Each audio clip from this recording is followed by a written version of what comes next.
Baru aja kemarin kejadian ya, seorang model seksi tiba-tiba muncul dan ngaku punya anak dari salah satu pejabat terkenal di Indonesia. Bukan pejabat biasa loh, tapi Ridwan Kamil, mantan gubernur Jawa Barat yang dulu sempat jadi idola masyarakat bahkan digadang-gadang sebagai calon kuat gubernur Jakarta. Hai guys, balik lagi di channel Nai. Hari ini aku akan bahas kasus perselingkuhan pejabat daerah Ridwan Kamil dengan influencer yang kemarin menggegerkan Indonesia di bulan Ramadan. Ya Allah, lagi puasa malah dapat berita yang julid-able gini. Nah sekarang karena udah selesai puasa, mari kita bahas kasus ini. Kalau kalian suka pembahasan semacam ini, kalian bisa langsung subscribe di channel Nai karena Nai akan update tiap minggu bawain kasus-kasus menarik kayak gini. Dan ada juga kisah horor loh. Jangan lupa di like dan share juga biar Nai makin semangat bikin videonya. Nah langsung aja kita masuk ke videonya. Mari kita mulai. Jadi ceritanya ya, di akhir Maret 2025 kemarin ya, tiba-tiba aja dunia maya Indonesia digemparkan sama pengakuan mengejutkan dari seorang wanita bernama Lisa Mariana. Dia tuh bikin postingan di Instagram pribadinya dan mengaku kalau dia tuh punya hubungan dengan Ridwan Kamil. Lisa dengan terang-terangan bilang kalau dia adalah selingkuhan RK dan dia juga mengklaim bahwa anaknya yang bernama Selin adalah anak dari Ridwan Kamil. Lisa juga membeberkan beberapa bukti, di antaranya ada screenshot chatnya dengan Pak RK yang di dalamnya Lisa ini menggunakan sapaan Akang. Nah ada juga screenshot video call yang mukanya tuh ditutup dengan teks. Nah kalau kalian lihat ya, ini tuh emang agak mirip dengan Pak RK si SS-nya. Nah Lisa juga mengatakan dia tuh memiliki surat perjanjian bertanda tangan RK yang menjanjikan nafkah sampai anak ini kuliah.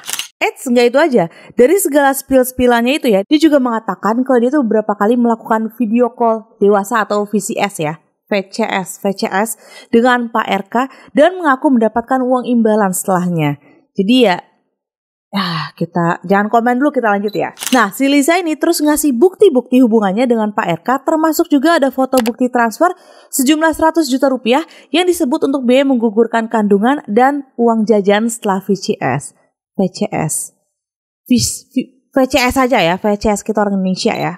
Nah lalu di salah satu screenshot yang di-spill sama si Lisa ini ya, si pria yang emang diduga RK menuduh Lisa tuh berbohong soal hamilnya dan menyuruh untuk menggugurkan kandungan. Si pria ini mengatakan kalau Lisa aja tuh berbohong soal status mahasiswanya. Nah tentu saja ya, klaim seheboh ini pasti bikin warga negara Indonesia tercinta ini ramai dong. Ditambah saat itu ya, RK tuh lagi mencalonkan diri sebagai gubernur DKI. Tapi, sebelum lanjut aku jelasin dulu sedikit ya, siapa sih si Lisa ini? Kok tiba-tiba datang bikin heboh satu Indonesia? Oke, jadi Lisa Mariana Presley, dia tuh dikenal sebagai model majalah dewasa dan selebgram yang sering tampil dengan gaya seksi di media sosial. Karirnya tuh dimulai sejak ikut ajang Miss Populer di tahun 2015. Bayangin aja ya, demi mengejar mimpinya ini, Lisa tuh sampai rela nurunin berat badan 20 kilo cuma dalam 2 bulan. Wow, gue butuh tips ini ya. Nah usahanya tuh akhirnya terbayar, karena walaupun dia gak menang ajang itu, tapi dia tuh berhasil jadi model untuk majalah populer, bahkan tampil di segmen favorit In My Room.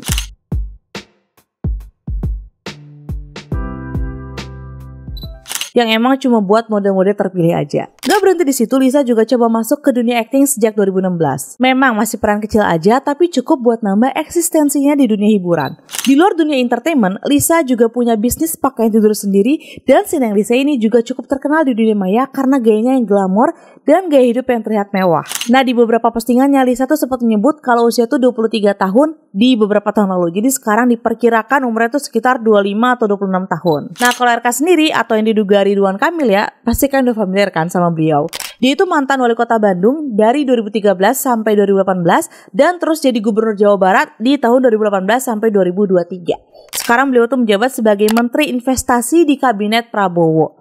Pak RK ini sering dianggap sebagai sosok pemimpin yang humoris, ramah, dekat dengan rakyat, dan familiar di media sosial. Dan beliau tuh juga punya image yang cukup bersih ya di mata publik. RK juga dikenal memiliki keluarga yang harmonis sama istrinya Atalia Praratia atau Bu Cinta. Mereka tuh memiliki 4 anak, salah satu anaknya Emeril Khan Mumtaz atau Eril yang sebelum itu sudah meninggal dalam kecelakaan di Sungai Are, Swiss tahun 2022. Ini tuh waktu itu kejadiannya lumayan viral ya saat itu.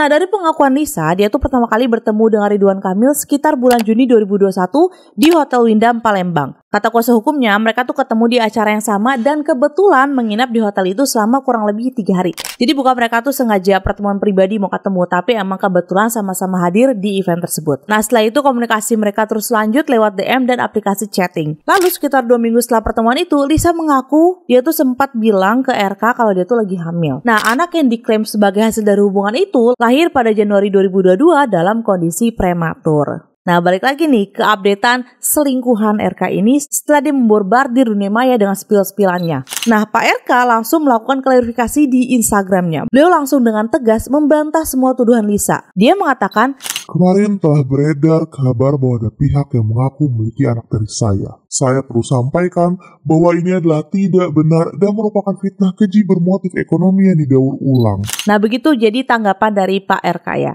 Nah pasti tuh baik di antara kalian yang mikir, kenapa ya si Lisa ini kok baru sekarang mempermasalahkan kejadian ini? Padahal kan kejadian tahun 2021. Kok baru keluar-keluar sekarang? Apa sengaja nih pas Pak RK lagi nyalon jadi gubernur DKI? Nah jadi jawabannya ya, menurut kuasa hukum Lisa, belakangan ini Pak RK tuh mulai berhenti memberikan nafkah ke anaknya si Lisa. Nah hal ini tuh mungkin aja karena pengaruh saat itu Pak RK tuh lagi tersandung kasus korupsi. Nah untuk kasus korupsi ini nanti aku jelasin belakangan ya. Tidak dikirimnya jajan si anak inilah yang membuat Lisa tuh buka suara secara publik. Lisa tuh mengatakan kalau dia tuh hanya ingin memperjuangkan hak anaknya, cenah. Nah selain itu dalam konferensi pers di bulan April 2025 kemarin, Lisa tuh juga mengaku sempat diancam, termasuk dia tuh merasa takut akan dipenjara dan anaknya diambil negara jika dia nge-spill gini. Nah Lisa mengatakan awalnya dia tuh menolak untuk tampil ke publik. Namun dia tuh ngerasa kalau dia tuh perlu bicara, perlu speak up untuk membela diri karena ada pihak yang menurutnya menyebarkan fitnah. Lisa juga mengatakan dia tuh tampil di media bukan untuk cari sensasi atau uang, tapi demi menjelaskan ke publik agar tidak terus disudutkan. Dalam salah satu story Instagram Lisa ada chat yang menunjukkan kalau dia tuh ditawari uang 500 juta rupiah dan 2 miliar rupiah untuk diam dan mengaku berhalusinasi. Jadi dia diminta untuk menarik kembali ucapannya di publik gitu loh. Nah lagian ya, menurutku si Neng Lisa ini tuh udah tahu statusnya selingkuhan gitu ya. Dengan dia speak up pasti akan banyak yang menghujat dia. Tapi dia tuh merasa perlu meluruskan fitnah. Gue gak masuk. Gimana sih, paham gak sih? Gimana menurut kalian? Nah lanjut ya, setelah klaim Lisa viral dan RK membantah, mulailah proses penyelidikan dan langkah-langkah hukum dari kedua belah pihak. Ridwan Kamil melalui tim hukumnya pada tanggal 11 April 2025 melaporkan Lisa ke Bareskrim Mabes Polri atas dugaan pencemaran nama baik dan pelanggaran UU ITE. Dan pada tanggal 21 Mei 2025, Bareskrim mengonfirmasi bahwa laporan tersebut telah naik ke tahap penyidikan.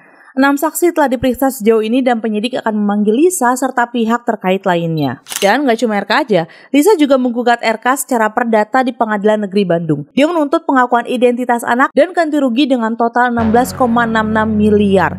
Selain hak anak, ia juga meminta agar RK menyita asetnya di Bandung jika putusan tidak ditepati dan perintah denda 10 juta tiap hari jika RK tidak memenuhi putusan. Mediasi pertama pun dilakukan tanggal 28 Mei 2025, tapi RK nggak hadir langsung dan sampai sekarang belum ada putusan dari sidang perdata itu. Lalu Lisa Mariana lewat pengacaranya, Markus Nababan, meminta Ridwan Kamil untuk tes DNA karena menurut mereka itu satu-satunya cara buat buktiin kalau anak yang dilahirin Lisa memang benar anak biologis dari RK. Nah permintaan ini nggak cuma disampaikan ke media aja, tapi juga dibawa ke jalur hukum lewat sidang mediasi di Pengadilan Negeri Bandung.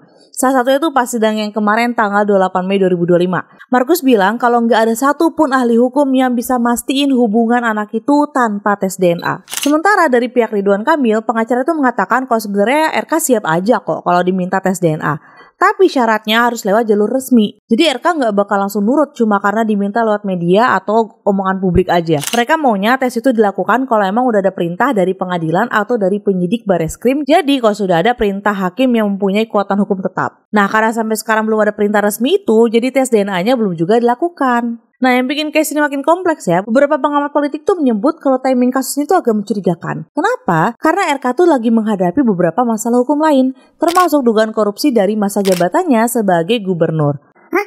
Gimana, Nay? Ridwan Kamil korupsi? Saya jelasin dulu ya. Jadi di akhir Februari 2025 kemarin, KPK tuh resmi menaikkan status kasus dugaan korupsi pengadaan iklan di Bank BJB dari yang tadinya masih tahap penyelidikan jadi penyidikan. Nah kasus ini mencakup periode 2021 sampai 2023, di mana anggaran iklannya tuh gede guys, sekitar 409 miliar rupiah. Tapi dari total itu, yang benar-benar dipakai ternyata cuma 187 miliar. Ya, 222 miliar diduga malah nyasar ke agensi iklan buat jadi dana non-budget atau istilahnya kickback. Ya, uang suap guys kasarannya ya. Nah lanjut, pada 10 Maret 2025, KPK tuh turun tangan langsung dan menggeledah 12 lokasi sekaligus.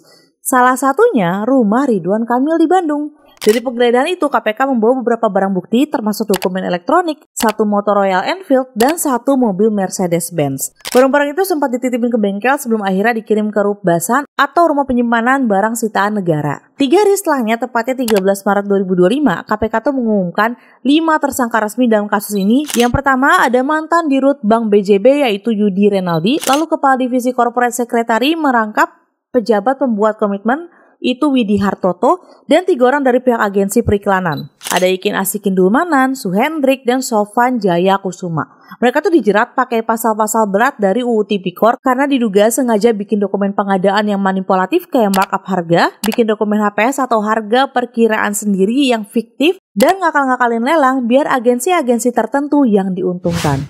Sounds familiar gak sih? Nah, soal Ridwan Kamil sendiri, KPK menduga ia tuh berperan di belakang layar. Jadi dia tuh bukan sebagai pengambil kebijakan langsung, karena Ridwan Kamil tuh posisinya saat itu adalah komisaris ex officio Bank BJB karena dia adalah gubernur Jawa Barat.